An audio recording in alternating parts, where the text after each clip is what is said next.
Yan. So sa mapping naman natin, dito tayo mag-start sa music. Okay, dito po tayo sa Unit 2, Lesson 3, Forms of Music in the Baroque Period.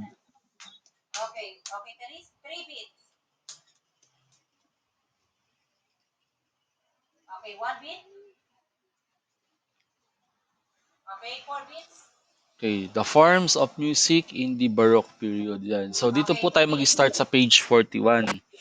Okay, so as you can notice, so forms of music in the Baroque period, ayan, meron tayo diyang parang yung idea kung anong meron sa Baroque period. Okay, so yan po siya on page 41. Okay, so syempre, hindi mawala ang opera, no, yung pag kumakanta yung isang tao which is more on voice niya lang talaga, no. Background na lang yung kung meron siyang tugtog. Yan. So meron din tayong oratorio. So if you say oratorio, para din siyang opera, yun nga lang if you say oratorio, ito yung mga paano ba siya? Ito yung tinatawag na sinalita noon o hinango sa isang pangyayari tapos ikinakanta siya. So parang ganyan siya. Instead of isinasalita siya, inaawit siya. Okay? So yun yung tinatawag natin na oratorio. So kantata is ano siya, yung parang mixed siya, halo siya ng oratorio tsaka nung tinatawag natin na opera. Okay, kombinasyon siya. Okay. So meron din tayong mga instrumental music kagaya ng fugue.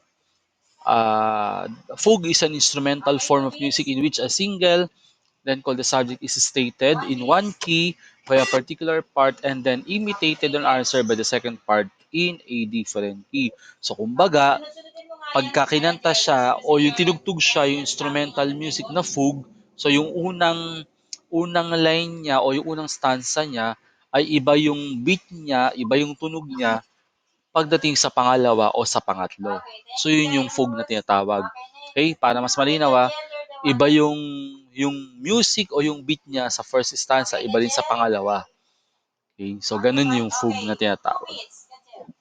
Okay, if we say prelude, it is a piece of music intended as introduction to another piece of pieces. Kumbaga, sa tugtog, ito yung parang pa-fade na siya or dudugtungan siya kaagad nung another music na mag-i-introduce naman dun sa susunod na tugtog. Okay, again, so ang prelude, so ito yung patapos na music na kung saan ay idinudugtong na kaagad yung kumbaga sa panahon natin ngayon, parang inedit. Patapos na isang tugtog and then parang meron siyang pandugtong na mag-i-introduce naman doon sa susunod na tugtog. So yan po siya. Okay. So yun lang po yung sa music natin, no. For your activity, so dito po siya magtatapos sa page 46. Ayan. So for your activity po, so ito lang po dito sa activity 2 on page 45. So you have to look for an example of performance videos of preludes and fugues by Johann Sebastian Bach in the internet.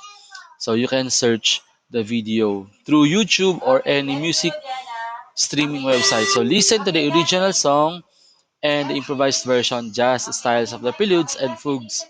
So you have to choose between the original and different versions. Explain why you choose that version. Okay? So yan po ay ilalagay na lang sa I think one whole intermediate pad. Okay? So yan lang po on page 45. Okay? So yan lang po ang inyong pinaka-activity pagdating po natin sa music. Okay?